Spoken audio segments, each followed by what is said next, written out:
Welcome, dear listener, to another tale woven with mystery, thriller and suspense, a story that promises to intrigue and captivate. My dear listeners from the United Kingdom, Canada, not forgetting New Zealand, Australia, Belgium, and of course United States, and all around the world, thank you ever so much for your wonderful support. Your loyalty is as essential as a key clue in a mystery. Now, let us begin. The mystery awaits. Shall we begin? Miss Marple sat at her small kitchen table, the morning sun casting lazy beams through the lace curtains. A neat china cup of tea, a slice of toast with just the right spread of marmalade, and her knitting needles lay close at hand. Outside, sparrows bickered in the ivy that crawled up her cottage walls. It was a morning like any other in St. Mary Mead, quiet, predictable, just the way she liked it. The tranquillity was spoiled by the sharp rap of the knocker. Miss Marple's gaze flicked to the clock on the mantel. 9:30. Early for visitors, unless there was news, and news in St. Mary Mead travelled faster than a cat after cream. Opening the door, she found Mrs. Price Ridley standing there, cheeks flushed and breath slightly short, the woman's hat feathered and entirely too large, tilted precariously. "Gracious, Jane," Mrs. Price Ridley said, pushing past with the familiarity of someone used to being welcome. "Have you heard? No, of course you haven't. You never do. You really must get out more. There's been a most dreadful scandal." Miss Marple sighed inwardly. In St. Mary Mead, scandal usually involved someone's missing cat or a quibble over hedgerow trimming. Still, she fetched another cup of tea. "Do sit down, Millicent. You must be out of breath with such important news." Mrs. Price Ridley took the offered seat and tea, but waved the cup aside as if gossip was more nourishing. "It's Richard Halcombe, arrested, Jane, for embezzlement and murder." "Murder? Can you imagine?" Miss Marple, who could imagine quite a lot, stirred her tea gently. "Murder is very serious," she murmured. "Serious? It's scandalous. Thomas Whittaker found dead in his study, locked from the inside, no less. They say Halcombe lost a fortune in that failed venture of theirs. Motive enough, wouldn't you say?" The name Whittaker conjured an image of a heavy-set man with a booming voice and the temperament of a spoilt child. Thomas Whittaker hadn't made friends easily. "How terrible for Margaret," Miss Marple said. "Losing a husband so suddenly." Mrs. Price Ridley's lips pursed. "Margaret always carried herself as if butter wouldn't melt. But people talk, Jane. There was something odd about their marriage. He drank, you know, loud arguments. Everyone heard them." Miss Marple nodded politely, but withheld judgment. Marriages, she knew, often hid more than they revealed. Tea cooled, gossip heated. Within 15 minutes, Mrs. Price Ridley had covered everything, from Margaret Whittaker's suspected overspending to the suspicious timing of Richard Halcombe's debts. "It's all so shocking," Mrs. Price Ridley declared, draining her cup. "Market chipping hasn't seen such a stir in years, and poor Judge Langley, imagine having to preside over this mess." Miss Marple's gaze sharpened, though her expression remained mild. "Judge Langley? Oh, yes," Mrs. Price Ridley huffed, adjusting her hat. "A man of impeccable character. Not that it will stop people from wagging tongues. Well, I must dash. Mrs. Bantry expects me. She'll want the latest." And with that she was gone, her perfume lingering behind, a mix of lavender and self-righteousness. Miss Marple sat quietly for a moment. Outside the village went on as always. Children's laughter echoed from the green. A milk cart clattered down the lane. But underneath the calm she sensed the familiar hum of something unsettling. Appearances deceived, and in St. Mary Mead truth was rarely what it seemed. Later that morning Miss Marple tied on her sensible hat and stepped out into the brisk air. She wasn't one for nosing about, but certain things bore looking into, and the village shop was where facts and fiction often traded places. The shop bell jingled as she entered. Shelves overflowed with tins, boxes of biscuits and bolts of fabric. Behind the counter stood Mr. Simmons, wiping his hands on an apron that had once been white. "Morning, Miss Marple," he greeted. "Cold one today, eh? Papers just in, full of that Halcombe business. Terrible thing." "Yes," she agreed, "terrible." She glanced at the counter display of barley sugars, before adding, "Mrs. Price Ridley said the judge is involved." Mr. Simmons leaned forward, lowering his voice. "Bit of talk, that. Margaret Whittaker's been seen visiting Judge Langley's place more than once. Could be innocent, of course, but, well, folk do wonder." From the back room, Jenny, the young shop assistant, emerged carrying a crate of apples. "Innocent?" she snorted. "My aunt says Mrs. Whittaker and Judge Langley were thick as thieves before she married Thomas." "Jenny!" Mr. Simmons scolded, though not too sternly. Gossip was currency here. Miss Marple bought a quarter of tea biscuits and smiled gently. "It's so easy to assume things, isn't it? People have their reasons for visits, friendship, charity, or necessity." "Necessity's a funny word for it," Jenny muttered, stacking apples with exaggerated care. Outside again, Miss Marple paused on the cobbled path. Market chipping bustled beyond the next hill, but here life moved at its slow pace. Too slow sometimes for secrets to stay buried. Her steps crunched along the road, thoughts swirling, money, resentment, whispered affairs. Motives layered atop motives. In a place like St. Mary Mead, nothing happened without someone noticing.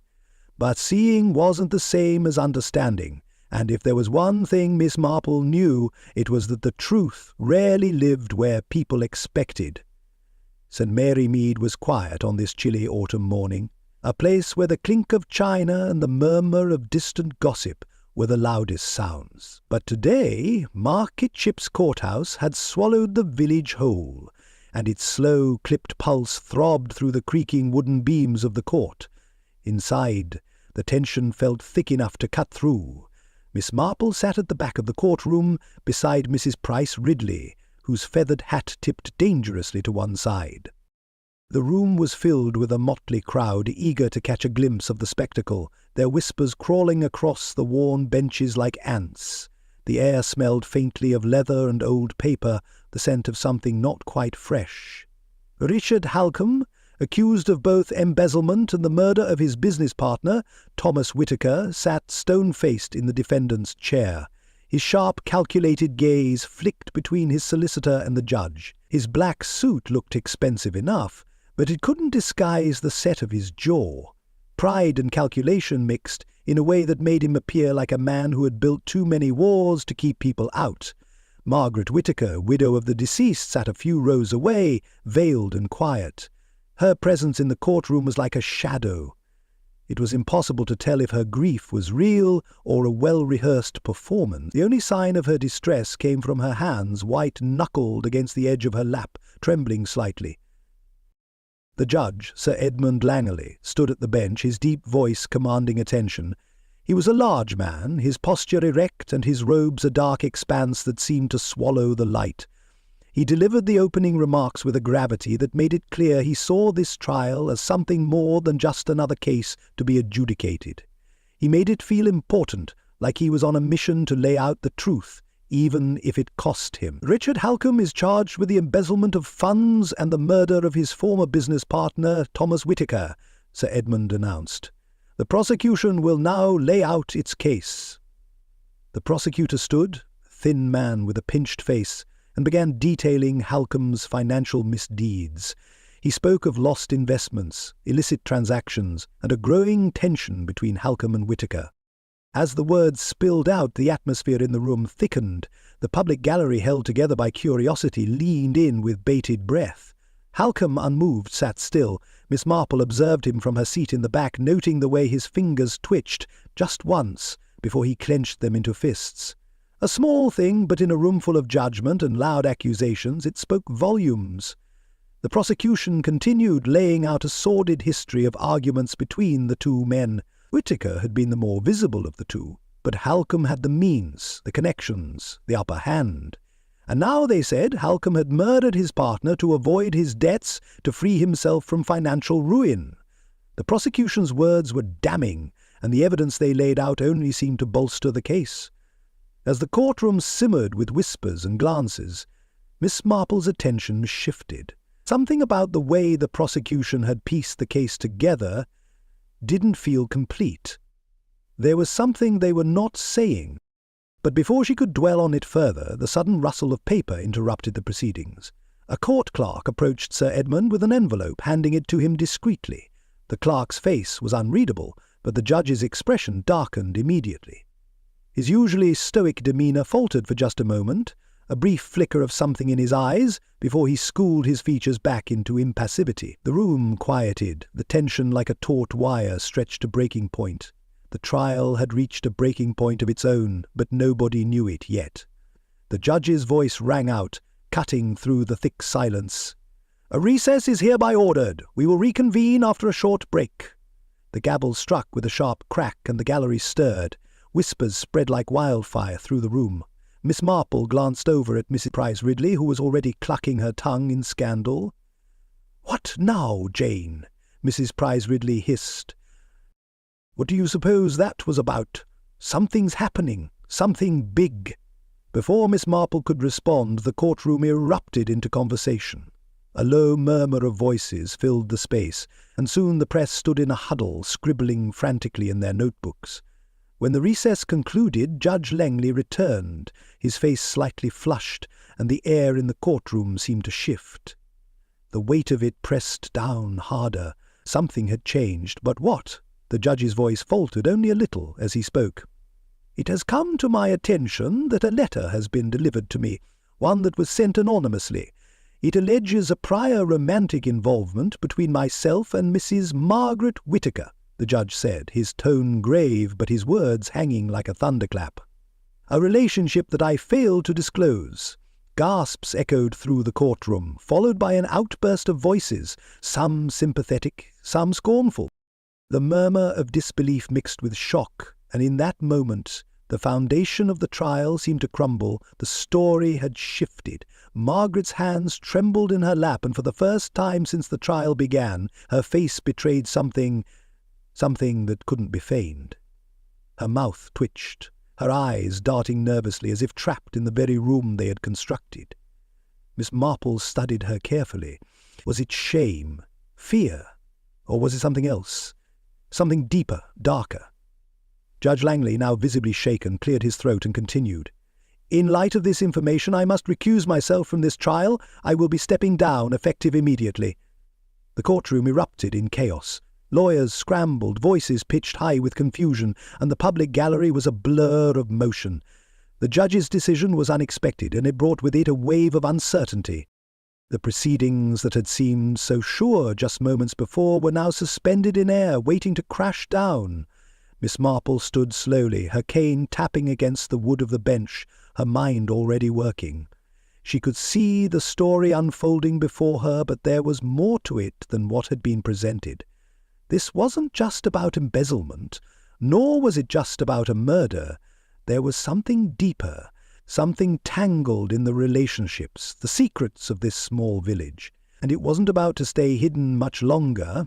Outside the courthouse the crowd had gathered. Mrs. Price Ridley stood by the steps, her face flushed with excitement, gossip already spilling from her lips to anyone who would listen. Miss Marple lingered, her gaze sweeping over the scene. She overheard conflicting opinions, some sympathetic toward the judge, others filled with scorn for his actions. But beneath it all she sensed a carefully timed play in motion. Whoever had sent that letter knew exactly what they were doing. The truth, as always, would not come easily. The vicarage in St. Mary Mead had the same quiet air that most houses in the village seemed to share, quiet, simple, and full of old wood and old habit. It sat near the edge of the village, just far enough to be removed from the bustle, yet close enough to feel connected to everything. From the front steps the view stretched across the green, where children played beneath the tall oaks, and the occasional cart passed by. The sun was still early in its descent, casting long shadows, and Miss Marple found herself looking up at the thin steeple of the church across the road. It looked imposing yet comforting, a reminder of the steady rhythm of village life. Inside the vicarage, Miss Marple was greeted by Reverend Leonard Clement and his wife Griselda. They were already seated in the drawing-room, tea poured and scones set out. Griselda, with her sharp features and an air of constant anticipation, always seemed as if she was bracing herself for the next bit of gossip. Reverend Clement, on the other hand, was a man of gentle patience. his calm face set in a quiet but firm expression of reason. "How lovely to see you, Miss Marple," Griselda said, her tone always just a little too bright. She had that air about her, always a little too eager, always looking for something, even in her social niceties. "Yes, it's been too long," Leonard added, his voice warm. "Now, I suppose you've heard all the news from Market Chipping." Miss Marple settled herself into the armchair, her eyes flicking briefly to the tea, but she didn't immediately take it. She didn't need the cup. Her mind was already elsewhere. "Yes, Mrs. Price Ridley has certainly made sure of that," Miss Marple replied, her tone dry, though she smiled politely. "But I must admit I'm curious. The scandal's been on everyone's lips, and not all of the conversation seems entirely fair." Griselda looked as though she was waiting for the opportunity to pounce. "I'll tell you this, Miss Marple, I think there's something not quite right about the timing. How convenient that this letter shows up just as the trial reaches its most damning moment. It has all the hallmarks of a deliberate ploy." Leonard, his hand on the rim of his cup, frowned. "I'd be more inclined to give Judge Langley the benefit of the doubt. He's a man of considerable integrity. These kinds of accusations can destroy a man's reputation without merit." Miss Marple's fingers played with the edge of her teacup. "Yes, integrity," she said, her tone soft but piercing. "But integrity doesn't always protect someone from their past, and the past has a funny way of coming back when it's most convenient for those who want something." Griselda's eyebrows shot up. "Are you suggesting the letter was timed? But who would do such a thing? Who benefits?" Miss Marple asked, her voice quiet but sure. "A letter delivered at the right moment benefits no one but the true murderer if it means Halcombe is convicted without a fair trial. It doesn't hurt to distract everyone with the judge's personal life, does it?" Griselda's lips pressed together. "And you think Halcombe—" "Halcombe—" "No, not him," Miss Marple interjected, her eyes thoughtful.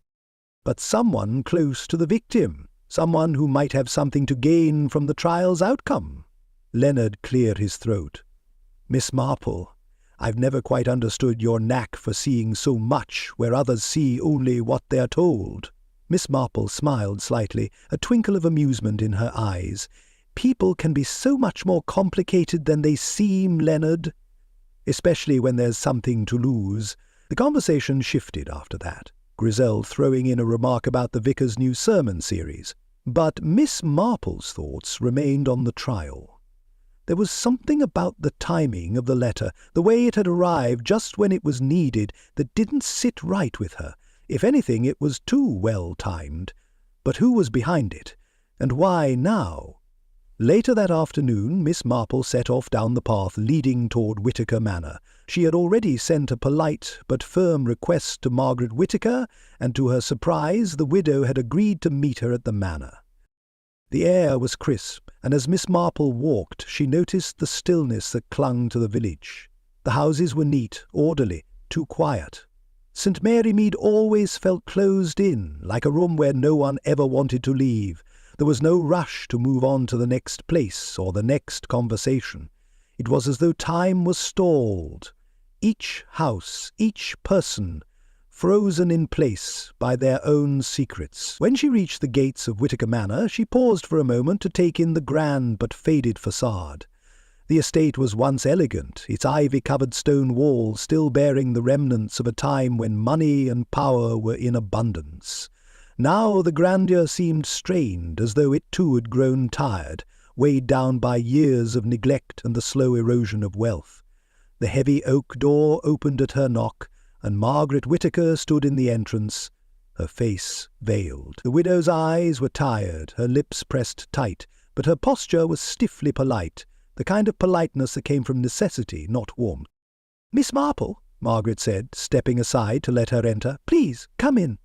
Inside, the manor felt even more oppressive.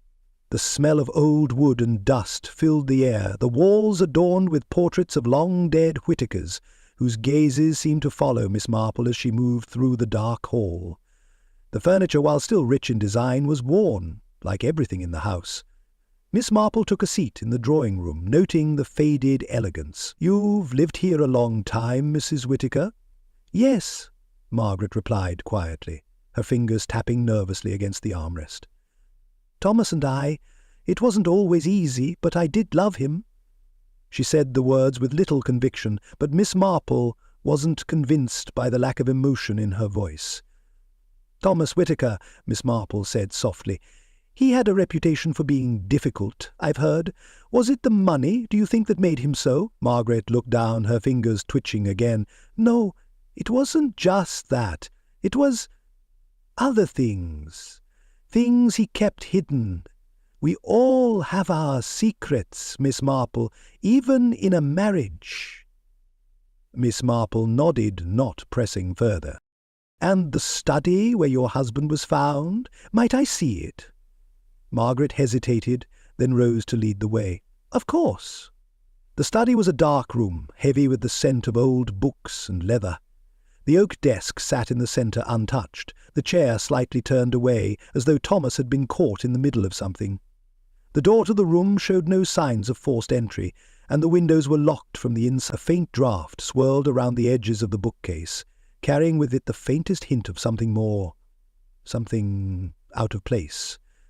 Miss Marple's gaze lingered there, tracing the small crack in the wood of the bookcase. "A draught," she murmured. "Interesting. A hidden entrance, perhaps?" Margaret's eyes flickered nervously. "There's nothing like that here. Just the house, Miss Marple, old and full of its own mysteries." Miss Marple stood, her eyes narrowing as she took in the room.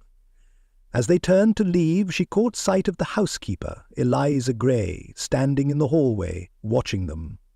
Eliza's expression was as closed as the house itself, her lips drawn tight and her eyes sharp. "Good day, Eliza," Miss Marple said softly, offering the woman a small nod.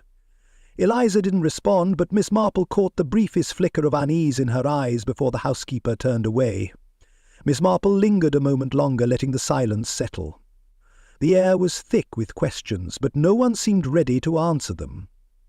The manor, like the village, had its secrets, and Miss Marple had a feeling she would be uncovering more than one. Marie Mead had a way of wearing its secrets under a thin veil of civility. The village's cobbled streets, lined with ivy-clad cottages and neat gardens, made it seem untouched by time. But behind the closed doors, things had a way of fermenting, a bitterness, a tension, that never quite bubbled to the surface, but always lingered, just beneath. Miss Marple sat at her window, hands folded in her lap, her eyes scanning the small bustle of life below. The same faces, the same exchanges. Everything moved with a clockwork precision in the village. The postman ambled by, slow and steady. A few children darted past, chasing a cat. The world was steady. Yet Miss Marple couldn't shake the sense that something was shifting beneath it all. Her mind drifted back to the faces she'd seen at Whittaker Manor, the strange nervousness in Margaret Whittaker's eyes, the brittle politeness of Eliza Gray, whose quiet demeanour always suggested she was holding something back. They all had something to hide, Miss Marple thought, but not all of them were as good at concealing it as they believed. She watched a few birds flutter around the garden, hopping from one bush to the next, their movements rapid and urgent. It was strange how the smallest creatures, seemingly so busy, could seem so intent on something beyond understanding. She felt a kinship with them in that moment. The door creaked open behind her, pulling her attention away from the window. Mrs. Bantry entered, a whirlwind of energy as always, clutching a small basket of vegetables in her arm. "Jane, you wouldn't believe what I've heard." Mrs. Bantry's voice was full of relish, the kind she reserved for a piece of gossip that had the potential to stir up a small storm. "You know that young Peter Whittaker? Well, he had the gall to argue with his father just days before the murder. Not the kind of thing you do if you want to stay in your father's good books, if you ask me." Miss Marple turned slightly in her chair, her eyes narrowing as she regarded Mrs. Bantry. "I imagine a few people have had words with Thomas Whittaker in the past. He wasn't exactly known for his amiable nature." Mrs. Bantry huffed, unperturbed by the subtle correction. "Well, that's true enough, Jane. But it seems Peter had big words with him. Not the sort of thing you shout at your father, unless there's more at stake than just a disagreement about the weather."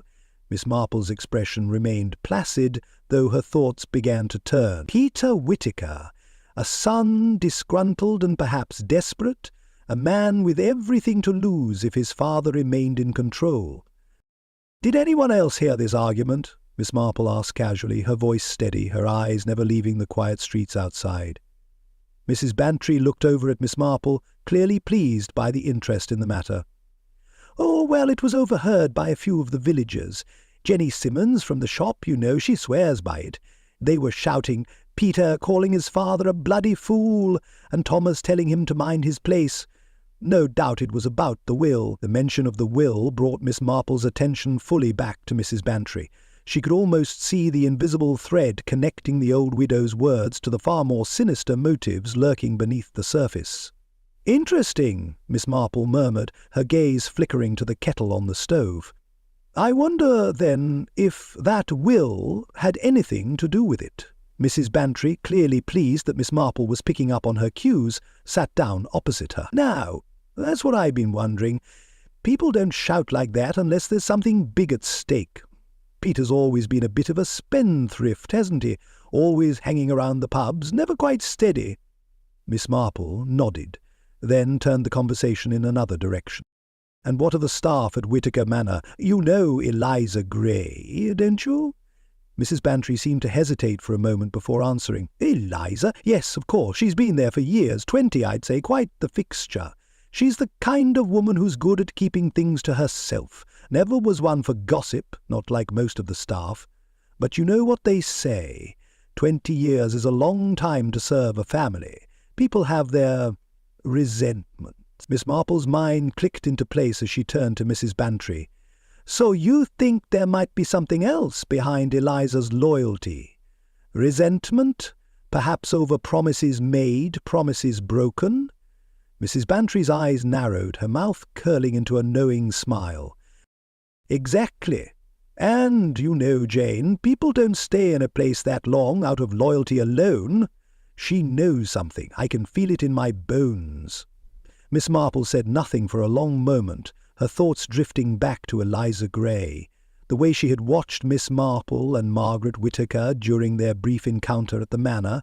She had been quiet, certainly, but there was something sharp about her gaze, something alert, something calculated. "You're probably right," Miss Marple said softly, her gaze returning to the window, "but whether or not she knows something doesn't mean she's ready to share it. Sometimes people prefer to keep their silence until they have no choice but to speak." Mrs. Bantry sat back, her basket of vegetables still clutched tightly in her lap. "I don't know how you do it, Jane, always able to see what others miss." Miss Marple smiled quietly to herself, her eyes still on the street. "You'll be surprised what you can learn by just paying attention, Mrs. Bantry. It's amazing what people reveal when they think no one is listening." The room fell into a comfortable silence as Miss Marple sipped her tea, allowing the weight of her thoughts to settle. The clues were still scattered, a patchwork of motives, fears, and half-truths, but each conversation, each observation brought her closer to the truth. There was a thread in this case, and though it was hidden beneath layers of deceit, it was beginning to unravel. Slowly, surely, one small pull at a time. Miss Marple's lips curled into the faintest of smiles. This was going to be an interesting puzzle, and she had a feeling the pieces were about to fall into place. The late afternoon sun cast long, sharp shadows through the window as Miss Marple sat in her favourite armchair, the soft rustle of her knitting needles the only sound in the otherwise quiet room. The day had started like any other, with the village unfolding in its predictable manner. Children running across the green, the postman whistling as he dropped off letters at the cottage doors. But now her thoughts were elsewhere, tangled in the threads of secrets that didn't belong in a place like St. Mary Mead. The knock on the door was quick, sharp, and without hesitation. Miss Marple glanced toward it and rose, her movements deliberate and measured. It was Peter Whittaker. She'd expected him eventually, though she wasn't sure what kind of confession he'd be willing to make, or if he'd even show up at all.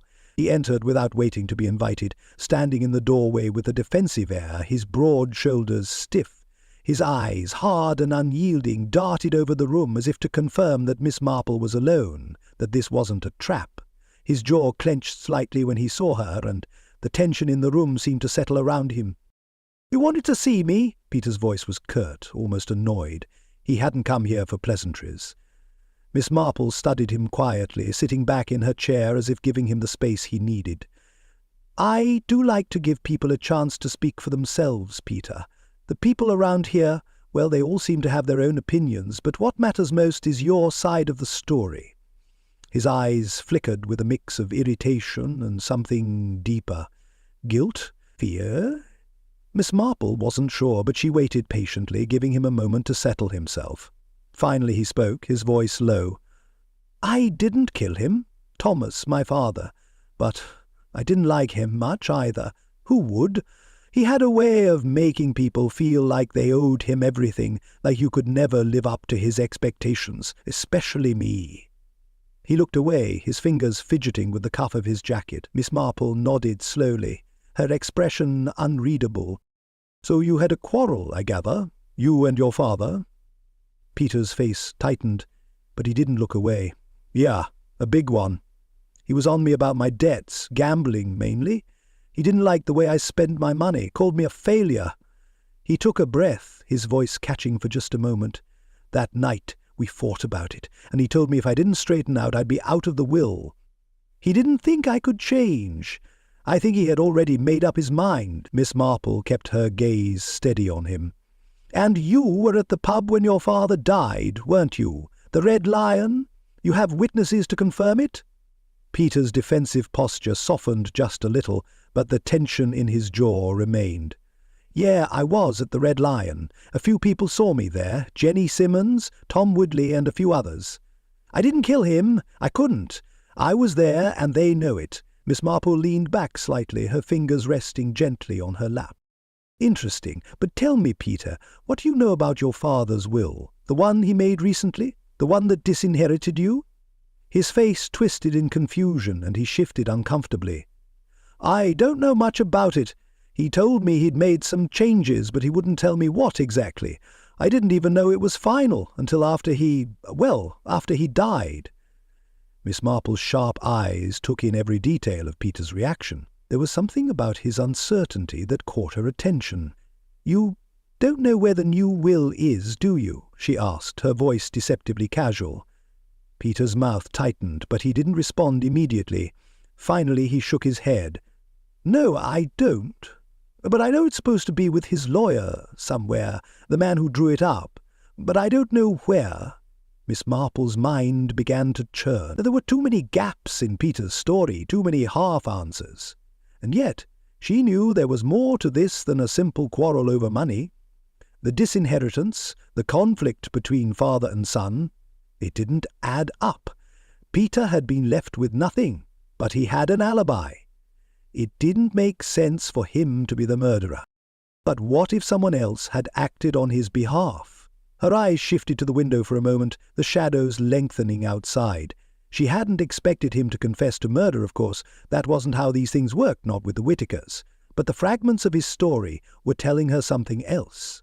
Peter might not have killed his father, but he might have had a very good reason to want his father out of the picture. "You're certain about that?" Miss Marple asked, her voice cool but direct. "That your father's will was in the lawyer's hands?" Peter hesitated again, his brow furrowing. "Yes, I think so. I don't know for sure, but he mentioned something about it." Miss Marple smiled slightly, her expression soft but knowing. "Thank you for your honesty, Peter. You've given me something to think about." He nodded stiffly, his face still hard with the weight of his guilt, real or imagined. Without another word he turned and left, the door closing with a quiet click behind him. Miss Marple sat back in her chair, the faintest hint of a smile playing at the corners of her lips. She wasn't entirely convinced by Peter's story, but that didn't matter for now. What mattered was what had been left unsaid. The strange tension between father and son, the mystery of the will, and the sharp edges of resentment that had coloured their relationship. Her thoughts turned to Eliza Gray. The housekeeper's loyalty to the Whitakers, the years she had spent in their service, those weren't the things that had interested Miss Marple the most. No, it was the way Eliza had watched her in that manner.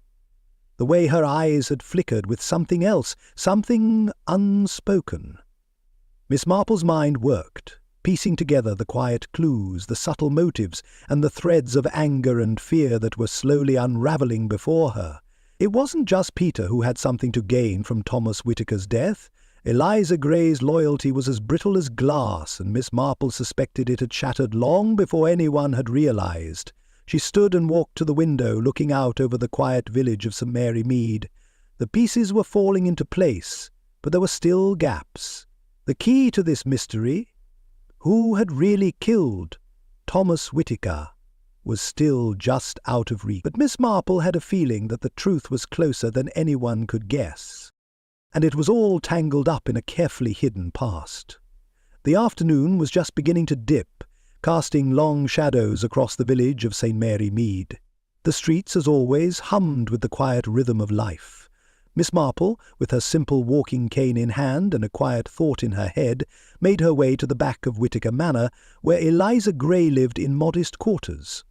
It wasn't her first visit to the house, but this time she had a different agenda. Eliza had never been the talkative sort. She was a woman of few words, a lifetime of service evident in her stiff back and quick glances. Miss Marple suspected that beneath that calm exterior, however, was a well of unspoken thoughts that could hold more than just resentment. After all, a woman who had spent 20 years under one roof had to carry some burden. The door to Eliza's small room creaked when Miss Marple knocked lightly, the sound of the brass handle turning signalling the housekeeper's reluctant invitation. The room was tidy but plain, furnishings that spoke of necessity rather than comfort. A small bed, a desk, a worn chair. Everything was well maintained, but Miss Marple could see the invisible signs of someone who had long since grown tired of their place in the world. "Miss Marple?" Eliza greeted, her tone guarded, though polite enough. "I thought I'd return this," Miss Marple said with a small smile, pulling a cookbook from her bag. "I borrowed it a while ago, you know, for some of my experiments." Eliza's eyes flicked to the book before she nodded. "Thank you," she said, accepting the book with barely a glance, her fingers stiff as they wrapped around it. Miss Marple stepped inside, casting a careful eye over the room. The walls were adorned with a few photographs, small, worn pictures of Eliza with a younger, less reserved-looking Thomas Whitaker and his wife, Margaret.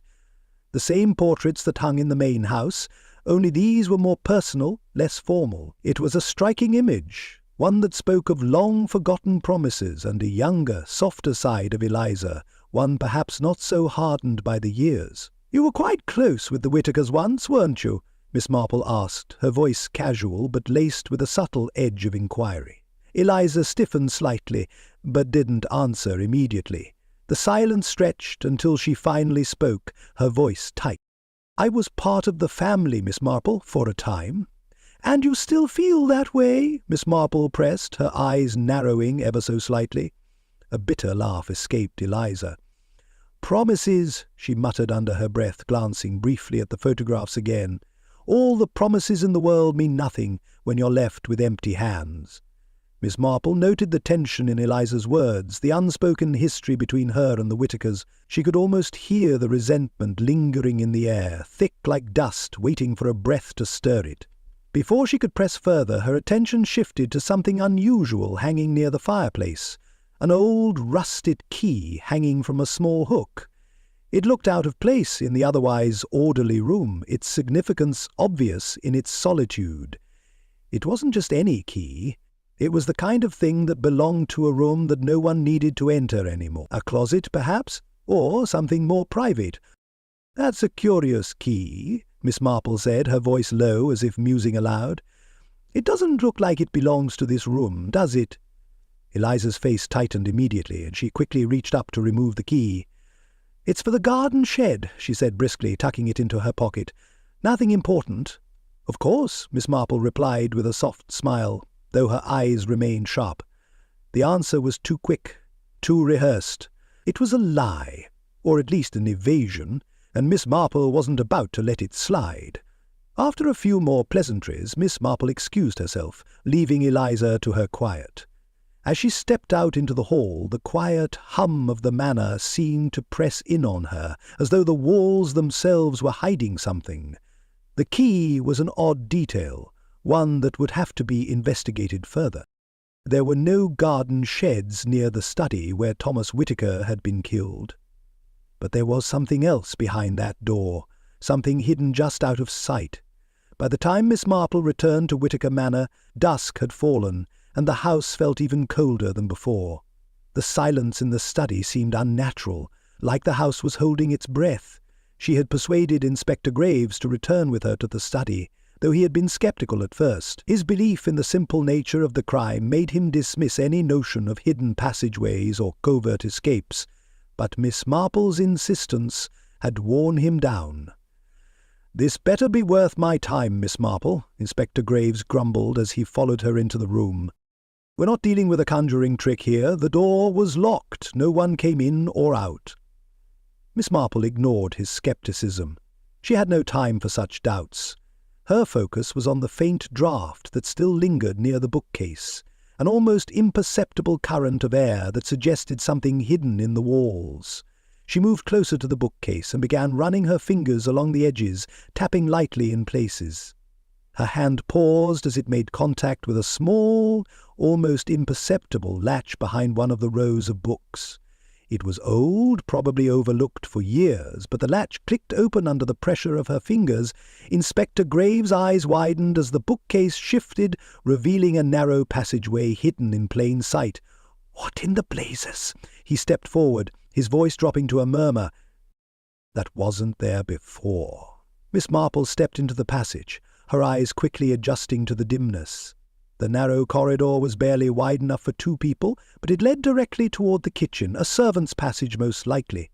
It hadn't been used in years, but the dust had been disturbed recently, the smell of old wood mixed with the faintest hint of something else, something more recent. She moved carefully through the passage, and at the far end, behind a disused pantry door, the passage ended. There was no way this would have been seen by anyone in the main house. The servants would have used it to move around unnoticed, and anyone trying to escape unnoticed would have found it the perfect route. This, Miss Marple murmured, turning to face Graves, was Eliza Gray's escape route. She could have easily exited the study after the murder, relocked the door from the inside, and disappeared through here. Graves shook his head. "But why would she—" "Why not?" Miss Marple interrupted. She had more to gain than most, years of loyalty, promises made and then dashed. She paused, reflecting on the unspoken bitterness in Eliza's words. A woman with nothing left to lose is a dangerous thing, Inspector. But who acted first? Graves remained silent, still caught in the unexpected revelation of the hidden passage. It wasn't the first time he'd missed something obvious, but this was different. This was the key to understanding the murder. The motive, hidden beneath a lifetime of loyalty, was slowly starting to reveal itself. Miss Marple turned to leave the passage, her thoughts already piecing together the next step. Eliza might have had a hand in it, but was she acting alone? Or was she just another pawn in a much larger game? As she closed the hidden door behind her, Miss Marple knew one thing. The puzzle was falling together, and soon someone would have to answer for what had been done. The truth, like the passageway, had been hidden in plain sight all along. The early morning fog had clung to the streets of St. Mary Mead, a damp, choking presence that seemed determined to keep everything closed, everything hidden. Miss Marple stood at the window of her cottage, watching the mist curl around the rooftops, the quiet village life continuing as if nothing had changed. But the world had changed, and it had changed because of what happened at Whittaker Manor. A knock on the door broke her reverie. Inspector Graves stood in the threshold, his uniform sharp but his eyes tired. He didn't look like a man who'd solved a case. He looked like one who was about to admit he'd missed something. "Miss Marple," he greeted, stepping inside without waiting for an invitation. "I've got something that might interest you." He laid a small package on the table between them. Miss Marple's fingers grazed the contents. A small, half-burnt cigar stub and a pocket watch, its hands frozen at exactly 9:15 p.m. "That's the cigar found near the scene," Graves explained. "Doesn't match the usual ones Halcombe smokes, but Peter Whittaker swears it's not his. He doesn't smoke cigars, he says." Miss Marple looked at the stub, then at Graves, her brow furrowing slightly. "I believe you're right, Inspector, but I recall Richard Halcombe smoking that very brand during the trial. It was rather distinctive, wasn't it?" Her voice was quiet but firm. Graves blinked, then pulled the cigar closer. "You think Halcombe's lying?" "Not necessarily lying, but perhaps misdirecting us." Miss Marple's eyes narrowed. "Peter Whittaker may not be the one who left the cigar behind, but the timing of the cigar's presence is curious." Graves exhaled sharply and ran a hand through his hair. "And this?" He pointed to the pocket watch. "We found it on the floor near the desk, but it was stopped at exactly 9:15 p.m. Miss Marple bent down to inspect the watch, her fingers tracing the glass carefully. 9:15. That's when we believe Thomas Whittaker was murdered." Her voice was calm, almost casual, but her eyes flickered with sharp interest. "Tell me, Inspector, what's unusual about this watch?" Graves looked at her confused for a moment, and then his eyes widened in realization. "It's been damaged. Someone broke it deliberately." "Precisely," Miss Marple replied. "The timing was staged. 9:15 couldn't have been the actual time of death. Whoever left this watch behind wanted us to believe it was the exact moment Whittaker was murdered." Graves leaned back, scratching his chin. "So, someone's trying to mislead us. But who would go to all that trouble, and why?" "That," Miss Marple said, her voice low and thoughtful, "is exactly what we need to find out."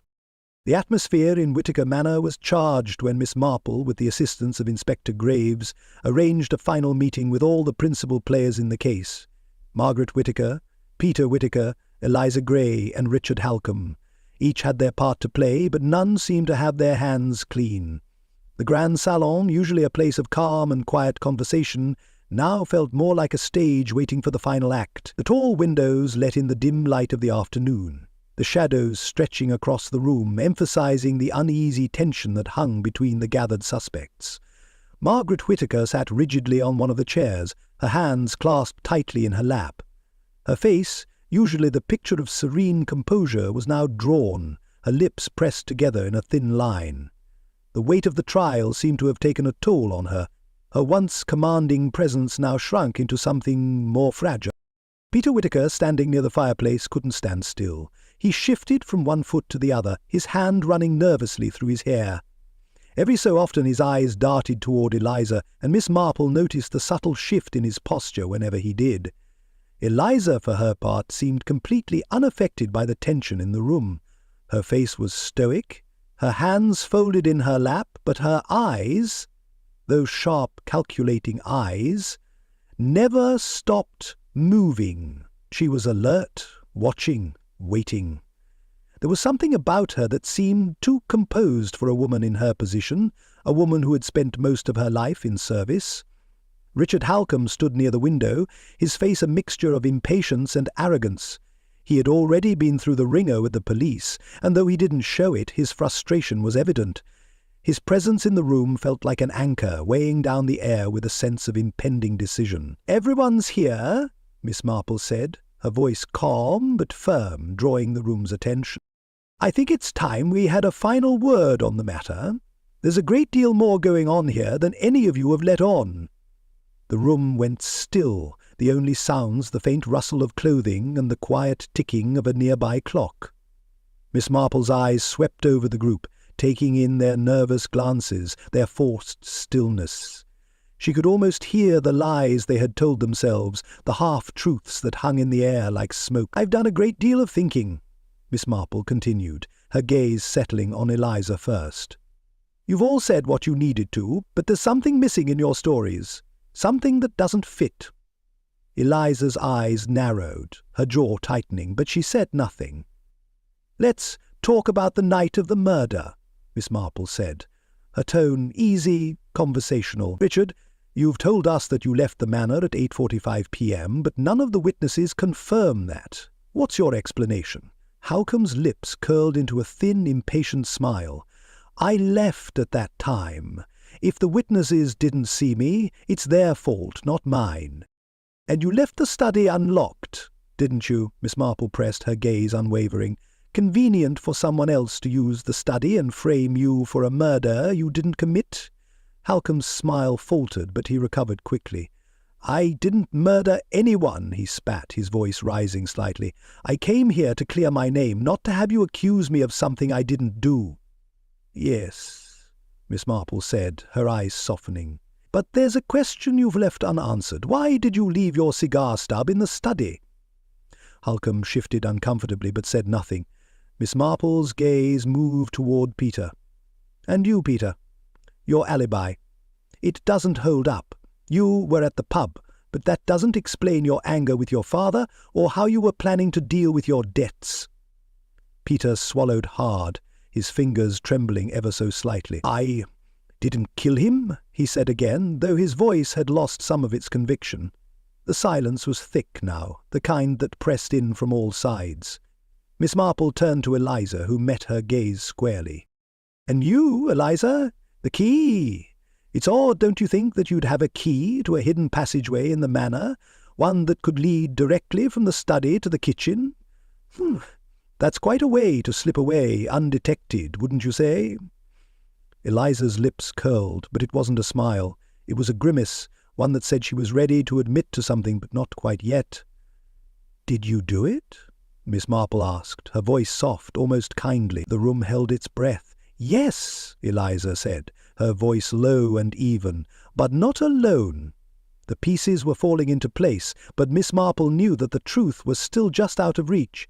Eliza's confession, partial as it was, revealed one thing. Someone else had been pulling the strings. Someone had been manipulating events, orchestrating everything from behind the scenes. It wasn't over yet.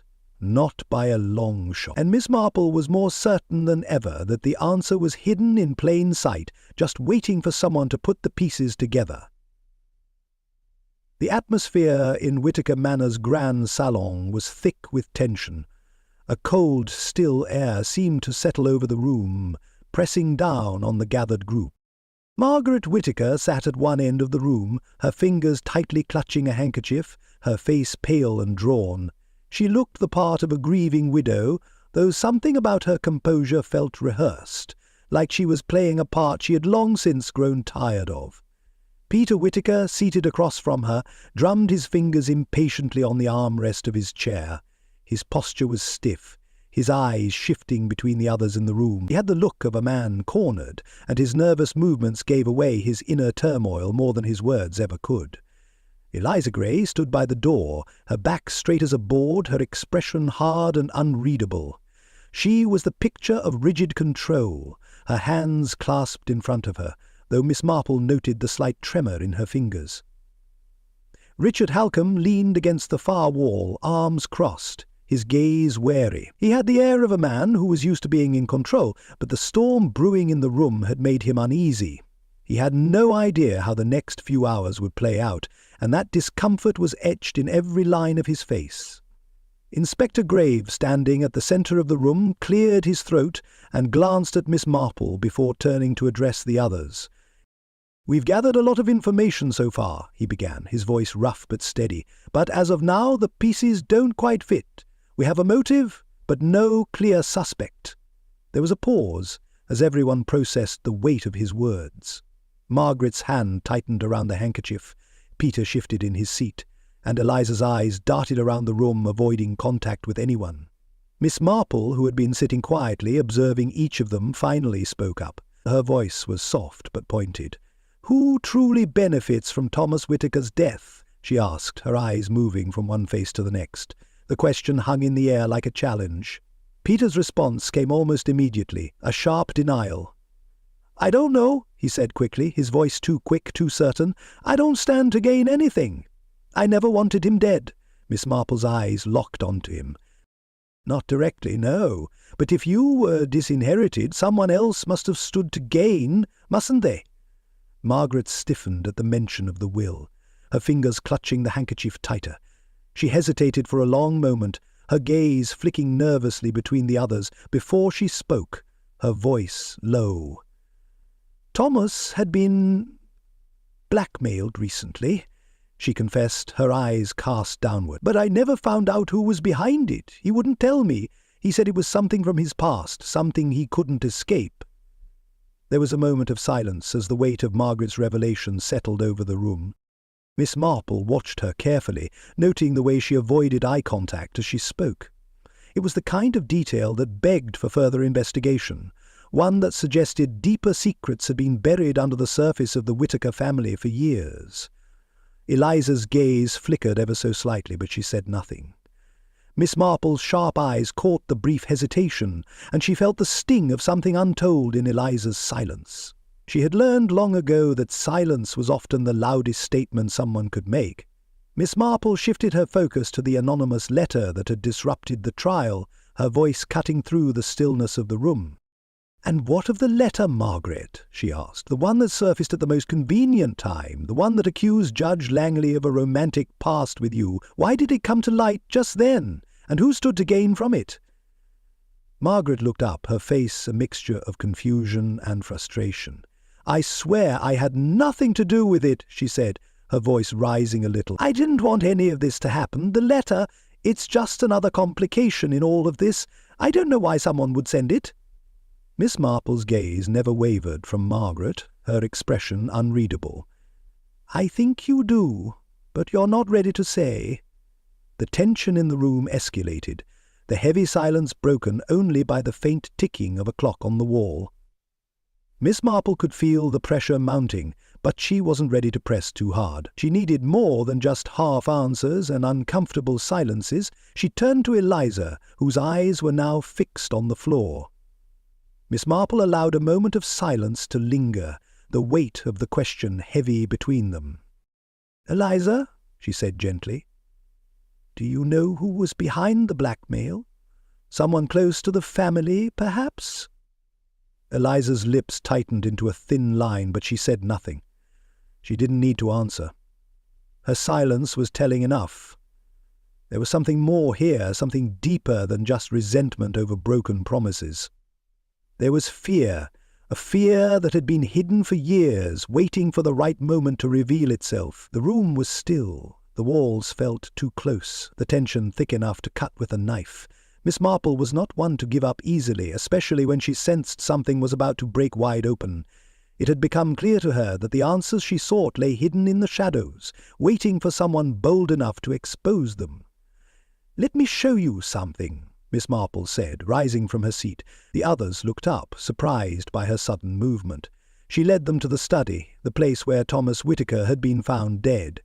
"The study was locked from the inside," Miss Marple said, her voice steady. "But there was a way out, hidden in plain sight." She moved to the bookcase at the far end of the room, her fingers tracing the wood as she examined it. The latch behind the books was well concealed, but Miss Marple knew exactly where to press. With a slight click, the bookcase shifted, revealing a narrow servants' passage that led directly to the kitchen. The passage had been long forgotten, a hidden escape route from the manor's heart to its very belly. Eliza's face turned pale as the passage was revealed. What is this?" she whispered, her voice trembling.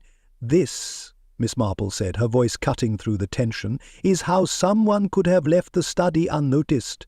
Someone with intimate knowledge of the manor's layout, someone who knew how to move about undetected." Inspector Graves stepped forward, his skepticism still evident. "You think, Eliza—" Miss Marple raised a hand to silence him. "I think emotions can be manipulated, Inspector. Eliza's resentment might have been the spark, but someone else could have stoked the fire." Eliza's eyes flicked between the others, but she said nothing. Her silence was now heavy with guilt and fear. Miss Marple turned back to the room. Who might have known about Eliza's resentment and used it to their advantage? Who stood to gain by turning her anger into something more permanent? "That's a hell of an accusation," Peter Whittaker muttered, shifting uncomfortably. Miss Marple ignored him. "It's not an accusation, Peter, it's a question, and I think it's time we found the answers." She turned to Richard Halcombe. "You mentioned that Thomas had hinted at the identity of the person behind the blackmail. Who did he mean, Richard? Someone close to the family?" Halcombe looked momentarily caught off guard, his eyes darting toward Peter. He said it was someone close to him. I never thought much of it." Peter bristled. "Mother, I told you about this. You know more than you're saying." Margaret's gaze flickered, and for a moment Miss Marple saw something more than guilt in her eyes. There was a spark of something else. A secret, tightly held. Miss Marple took a step back, letting the others stew in their own suspicions. She needed more. The pieces were coming together, but there were still gaps in the story, unanswered questions and motives left unsaid. She had one final step to take before the puzzle would reveal its final image. "I think it's time we visited the solicitor who drew up the will," Miss Marple said quietly, her gaze shifting to Inspector Graves. "I believe that will hold the answers to our next question." As the group prepared to leave the study, the tension in the room was palpable. The web was tightening around them, and soon, Miss Marple was certain, the truth would be laid bare. The morning mist still clung to the streets of St. Mary Mead when Miss Marple and Inspector Graves arrived at Mr. Fletcher's law office. The office was nestled between two larger buildings, the narrow doorway tucked away from the bustle of the village square. Inside, the dim light from a few oil lamps flickered on dusty shelves stacked with legal volumes that had likely seen fewer visitors than the church down the road. The air had the stale, musty scent of old paper and ink, and Miss Marple couldn't help but think that it felt a bit like the secretive world of estate law itself, a quiet place where lives were quietly tied up in documents and signatures, and where things rarely saw the light of day until they were already too late.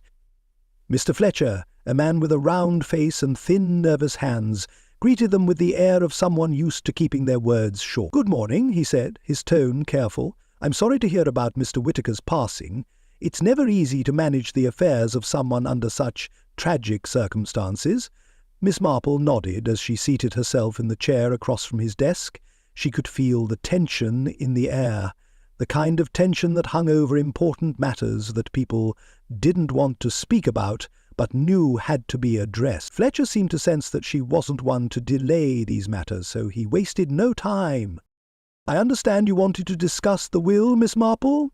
"Yes," Miss Marple replied, her voice calm. "We've been given to understand that Thomas Whittaker's will was recently revised.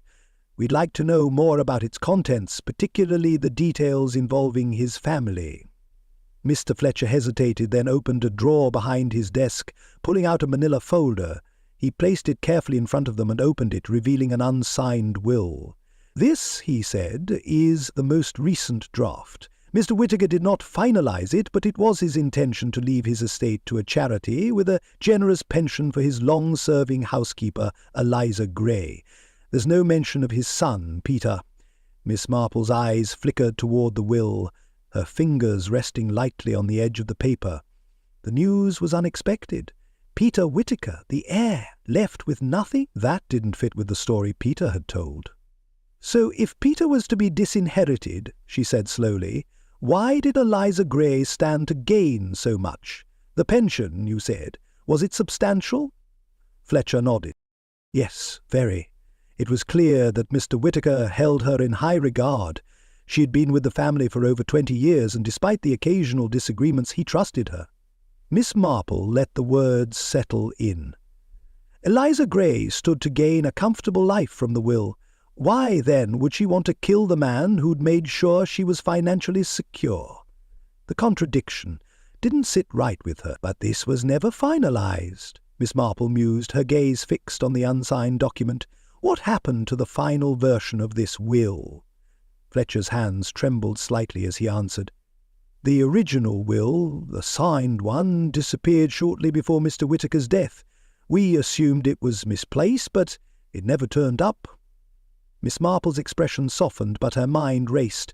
The will had been stolen just before the murder, stolen by someone who knew its contents. The pieces were beginning to fit. but there was more to uncover. "Do you think Mr. Whittaker was aware his will had been tampered with?" she asked, her voice even. "Mr. Whittaker was a difficult man," Fletcher replied carefully. "He was constantly worried about his finances and the future of his family, but I don't believe he was aware that the will had been altered in any way. Not until it was too late." Miss Marple's eyes narrowed. She had a feeling that the real motive was not just about money, but about power. The power to control what came after Thomas Whittaker's death. "Thank you, Mr. Fletcher," Miss Marple said, closing the folder and rising. "I think this will be useful." As they left the office, Miss Marple's mind was already piecing things together. The stolen will, the unfinalized document, Eliza's involvement. There was someone who had forged the will, someone who had used Eliza's loyalty as a tool in their game. And then, of course, there was the murder itself. Miss Marple wasn't convinced Eliza had acted alone. By the time they returned to St. Mary Mead, the village had settled into its usual rhythm. People moved about in the same slow, steady way, their lives unaffected by the drama that had unfolded at Whittaker Manor. Miss Marple stopped by the village post office, where she had the good fortune of running into Miss Hart, the postmistress, who was sorting through a pile of letters. "Good afternoon, Miss Marple," Miss Hart greeted, looking up with a pleasant smile. "How are you today? I hear there's been quite a lot of news about the Whittaker case." "Yes," Miss Marple replied, her tone friendly but purposeful. "I'm trying to piece things together. There's one matter I'd like your help with, if you don't mind." "Of course," Miss Hart said, setting aside her work and leaning in slightly. "What's troubling you?" Miss Marple's gaze dropped to the counter as though gathering her thoughts. "I understand that a telegram was sent from Whittaker Manor recently, shortly before Mr. Whittaker's death. Do you happen to know who sent it?" Miss Hart hesitated, but only for a moment.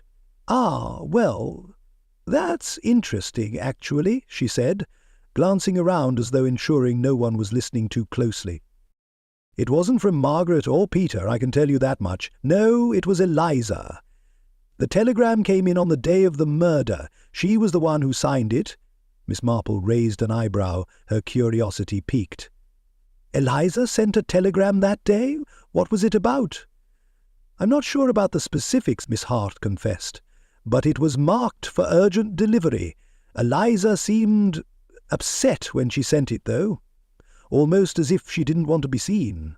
I did ask her if everything was all right, but she just brushed me off." Miss Marple's mind raced.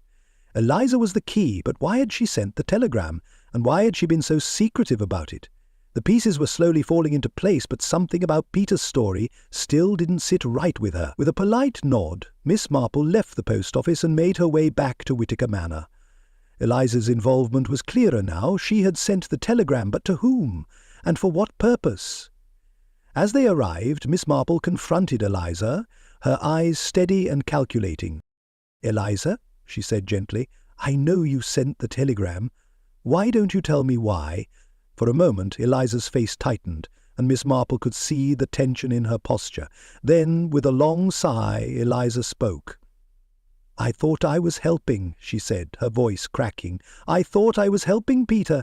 He didn't know how to handle things. He came to me asking me to send it, and I did.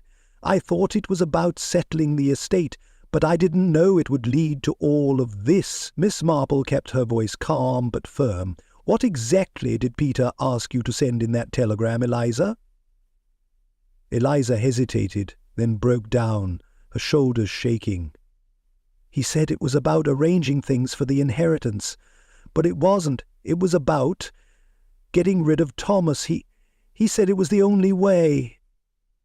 Peter had manipulated Eliza, and now Miss Marple was starting to see the full picture. "Peter is the key to all of this," Miss Marple murmured under her breath, then turned to the inspector. "Sometimes, Peter, a liar ties their own noose. The game was nearly up. The tangled web of motives, greed, resentment, desperation, was finally coming undone. Miss Marple knew now that Peter was at the centre of it all, but Eliza's unspoken role had been just as crucial. The final confrontation was coming soon, and Miss Marple was ready to see it through to the end. She had one more stop to make. Peter had a lot to explain. The fog had begun to lift in St. Mary Mead by the time Miss Marple arrived at the Red Lion pub. The familiar clinking sounds of pint glasses and low conversations greeted her as she entered, the dim light inside casting long shadows across the oak tables. The smell of hops and old wood filled the air, and the faint crackle of the fireplace added a touch of warmth to the otherwise chilly atmosphere. It was a world apart from the tense, tightly wound air of Whittaker Manor, but Miss Marple's mind was fixed on the same mystery that had occupied her thoughts for days. The regulars barely acknowledged her as she passed through, accustomed to her quiet presence. She made her way to the bar, where the pub's owner, Tom Woodley, was cleaning a mug. Miss Marple nodded in greeting. "Good afternoon, Tom. I've come to ask about Peter Whittaker.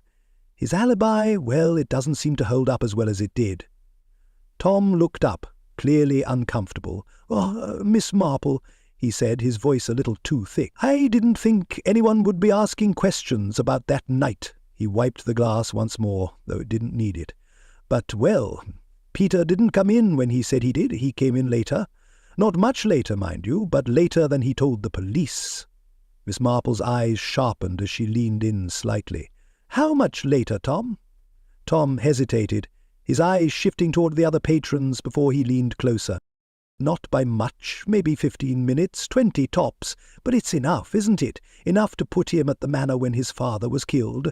I don't know what he was up to, but it was nothing good." "Thank you," Miss Marple said, giving him a reassuring smile. "You've been most helpful."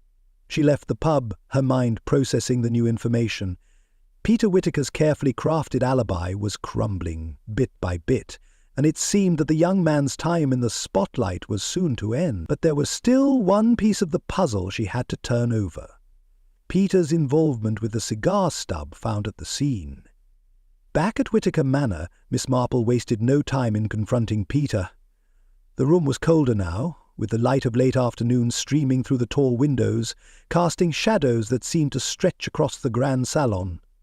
Peter was seated at one end, his fingers drumming nervously on the armrest of his chair. Miss Marple placed the cigar stub on the table in front of him, the one found near Thomas Whittaker's body. "This cigar, Peter," she said, her voice steady but sharp, "it matches the one you've been seen smoking several times. Care to explain why it was found at the crime scene?" Peter's face drained of colour, his eyes widening as he looked at the cigar. I told you, I don't smoke cigars." "You're quite sure of that?" Miss Marple's voice remained calm, but there was an edge to it now. "Because this particular brand has been tied to you on more than one occasion." Peter swallowed hard, his mouth dry. "I don't know how he got there. It wasn't mine. It must have been planted." His voice cracked at the end, desperation creeping into his words. "Planted?" Miss Marple echoed, her brow furrowing. "A curious claim, Peter.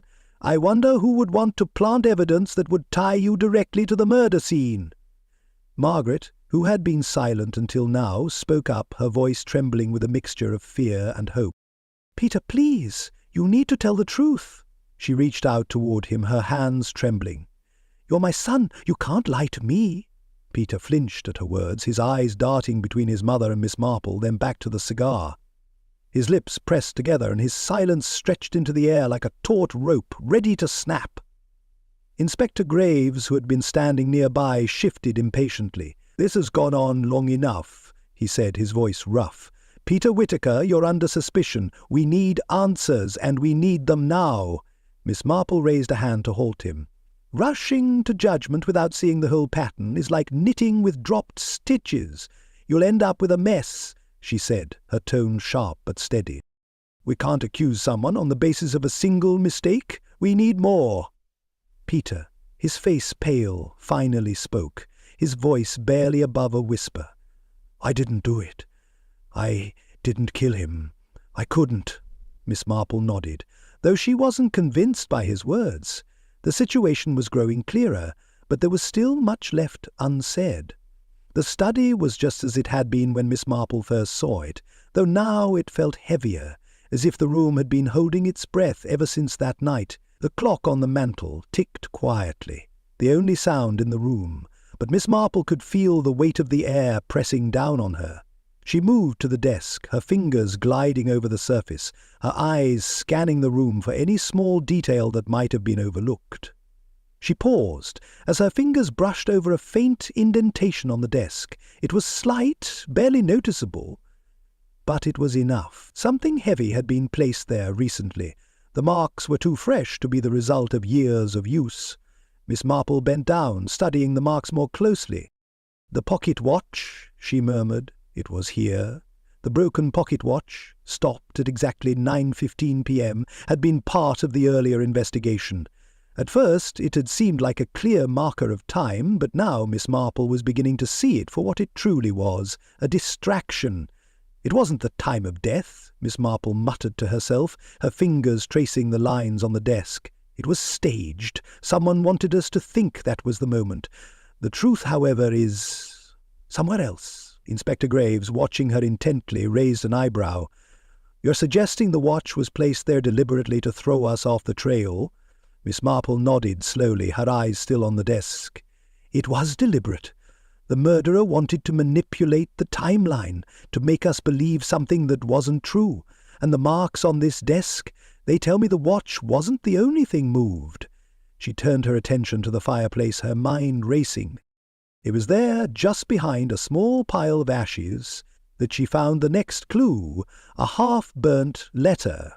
She carefully extracted it from the remnants of the fire, smoothing out the creases. It was a letter from Thomas Whittaker, confronting Peter about his debts and threatening exposure. The writing was unmistakable.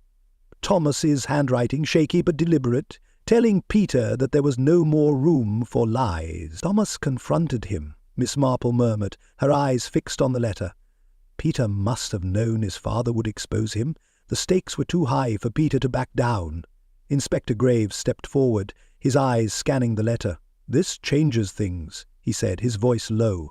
"We've been looking at this all wrong. Peter wasn't just upset about money. He was desperate. Desperate enough to kill." Miss Marple remained silent, her thoughts moving rapidly. It was all coming together. Peter had been cornered, his financial ruin looming over him, and in that moment of desperation he had taken drastic measures. But the question still remained, who else had been involved? As she carefully folded the letter, Miss Marple turned to Graves, her voice steady. "We need to see the solicitor who drafted the final will, the one who knew all the details. I believe the final piece is still hidden there." Graves nodded, his face hardening with resolve. "Let's go." "We're almost there." Miss Marple's eyes remained thoughtful. "We're not done yet," she said quietly. "Not by a long shot." The pieces were finally falling into place, but Miss Marple knew that the final confrontation was still ahead, and the truth, as always, was hiding just behind the next door. The fog that had settled over St. Mary Mead was thick, a low blanket that muffled the usual hum of the village. It was the kind of weather that made the place feel smaller, more confined, like secrets held tight by the walls. Miss Marple, wrapped in her shawl, walked slowly toward Whittaker Manor, her mind set on the final act. It had taken days of quiet observation, of carefully weighing words and glances. Now the moment had come to confront the one who had been at the center of it all. Inside Whittaker Manor, the once grand space felt oppressive, the high ceilings and ornate decor making it seem more like a gilded cage than a home. The manor's doors had been thrown wide for the gathering. Margaret, Peter, Eliza, and Richard Halcombe had all been summoned one final time to the drawing-room. The tension in the room was palpable as the guests shuffled in, and Miss Marple stood by the window, watching the fog crawl over the grounds like a slow-moving tide. Peter Whittaker, looking more dishevelled than usual, was seated at the far end of the room. His eyes flicked nervously around the room as if expecting something to burst out at him. Eliza stood near the door, her back rigid, arms crossed as though to defend herself from the invisible accusations that hovered around the room. Margaret sat near the fire, her hands clasped tightly in her lap, her face pale as though bracing for something she already knew was coming. "Thank you all for coming," Miss Marple said, her voice calm but resolute. "I'm afraid there's no more room for deception. We're at the point where all the lies will unravel." Peter shifted in his seat, his eyes darting to the others, his fingers tapping nervously on the armrest. The guilt was heavy on him, but he refused to show it. He leaned forward, his face tightening. "What do you think you know, Miss Marple? You've been sniffing around for weeks, playing the detective. Well, you've got nothing. Nothing at all." Miss Marple's gaze didn't waver. "You believed you could outsmart everyone, didn't you? Planting evidence, manipulating your mother, and exploiting Eliza's loyalty. But lies unravel, Peter. And now we're at the end of the thread." Peter's eyes flashed, and for a moment his bravado cracked. He stood abruptly, his chair scraping against the floor. "You think I'm some kind of monster?" he spat. "I didn't kill him. It wasn't supposed to go like this. It was an accident, all right. An accident." His voice was rising now, his face flushed with anger and panic. "I confronted him that night, but it wasn't supposed to end like this. He pushed me too far. I didn't mean for him to die." Miss Marple's eyes narrowed, but her voice remained steady, her tone as calm as ever. "An accident doesn't require forged letters, planted cigars, or blackmail, Peter, and it certainly doesn't require the staging of a locked-room mystery with knowledge of the manor's hidden passageways." The room went still. Peter's breath hitched, and for the first time his eyes betrayed him. He knew it was over. Miss Marple continued, her voice softening but no less certain. "You knew exactly how to use Eliza. You convinced her to help you move Thomas's body, to make it look like a closed-door mystery. But the servants' passage was your escape route, wasn't it? Eliza didn't know, of course, but she helped you nonetheless. All she saw was what you wanted her to see." Peter took a step back, his face draining of colour. He stumbled over his words. I didn't—" "It was you, Peter," Miss Marple said simply, her gaze unwavering. "You manipulated everything. The letter, the cigars, the timing. You set it all up, hoping no one would question the story you'd spun." Peter's shoulders sagged, and the room seemed to shrink around him.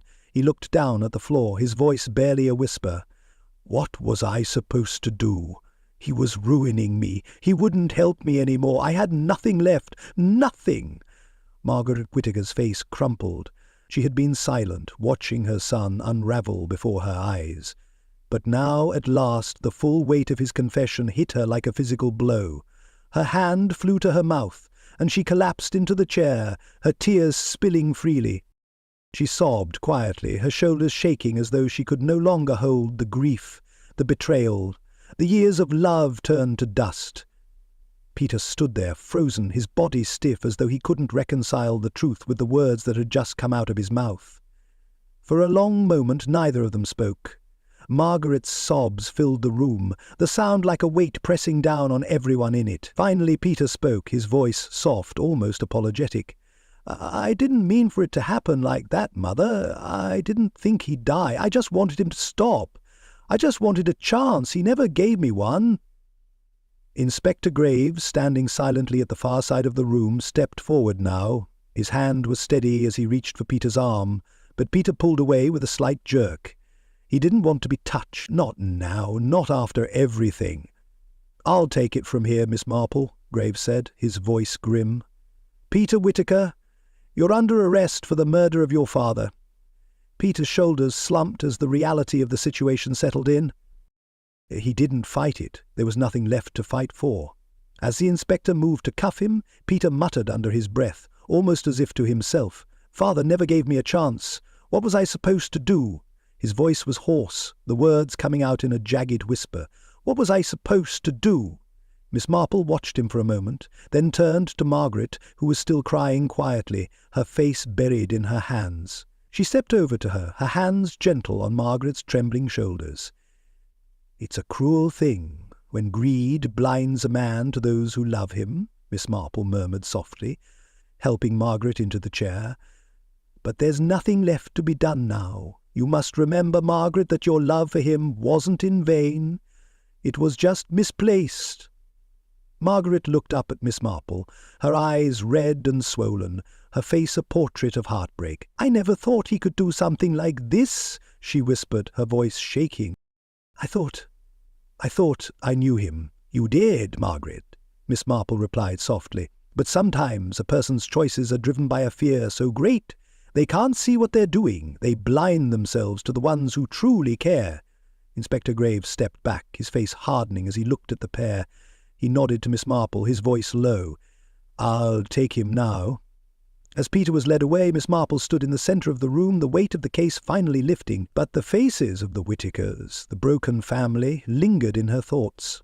She could see it all, the lies, the manipulations, the slow suffocation of love and trust by greed. And with that, the storm that had been brewing over St. Mary Mead finally passed. But the ripples of the tragedy would echo through the village for years to come. St. Mary Mead had always been a village of muted rhythms, where everyone knew everyone else's business, and the clatter of gossip was the loudest noise to be heard. But the events surrounding Thomas Whitaker's death had thrown the usual balance off kilter. Now, with Peter Whitaker in custody and the truth spilling out like water from a broken dam, the village had settled again, though not without a lingering unease. The news of Peter's arrest had spread quickly, and though the whispers continued, they were less frantic than before. The trial, if it came, would be a formality now. For many in the village there was no doubt about his guilt. It was a sad resolution, but one that brought a sense of closure, of justice finally done. Judge Langley, the man who had presided over the trial and unwittingly made himself a part of the scandal, resigned in disgrace. His departure was quiet, though the shock of his fall from grace rippled through the local elite. Miss Marple had heard him lament his personal lapse of judgment in a low, private conversation with the vicar. His words had been heavy, full of self-recrimination, but there was nothing left for him to do now but withdraw. No one would forget the stain on his reputation, no matter how quietly he left. Richard Halcombe, meanwhile, was exonerated. Though he had stood in the line of suspicion for far too long, the truth had cleared his name. He seemed grateful, but Miss Marple noticed a change in him. There was a humbling quality to the man now, a quiet understanding that he had come too close to losing everything. He didn't celebrate his release from suspicion with bravado or arrogance. He simply left the village, perhaps to start anew somewhere where he wasn't bound by the shadows of the past. Eliza Gray, too, disappeared from St. Mary Mead. There was no public farewell, no grand gesture. She quietly packed her things and left, retreating to a relative's home somewhere in the countryside. Her role in the whole affair remained a subtle one, but Miss Marple couldn't help but think of the years she had spent in the Whitaker household, of loyalty, of unspoken frustrations, of the bitterness that had festered in silence. It was all behind her now, but whether it would ever truly leave her, Miss Marple wasn't so sure. Margaret Whitaker, too, withdrew from the public eye. Her grief had not abated, but there was a sense of relief, too, in knowing the truth was finally out. She no longer had to live with the uncertainty, the fear of what her son had become. But the cost had been high. The man she had loved, the father of her child, had been taken from her in a way that could never be undone. The village continued on, its rhythm returning to the usual hum. But those who had witnessed the tragedy would never forget it. The scars were too deep, the betrayals too great. A few days later, Miss Marple sat in Reverend Clement's drawing-room, the calm stillness of the room offering a quiet contrast to the turmoil that had come before. The sun was setting, casting a warm glow through the windows as she sipped her tea, her mind still occupied with the events that had unfolded. Mrs. Bantry, ever the gossiper, had joined them for tea, her sharp eyes bright with the latest village news. "Well, I suppose the village will get over it," Mrs. Bantry said with a sigh, leaning back in her chair. "They'll stop talking about it soon enough. People have a way of moving on to the next thing, don't they? Always looking for the next scandal to sink their teeth into." Miss Marple smiled slightly, her gaze moving to the window as she thought about the intricacies of human nature. "Oh, they'll move on, yes," she said softly. "But it's never the obvious thing, is it? People wear masks even their own families can't see through. What happened with Peter wasn't so simple. There were so many layers, so many things hidden beneath the surface. And yet in the end it all came down to a few simple truths.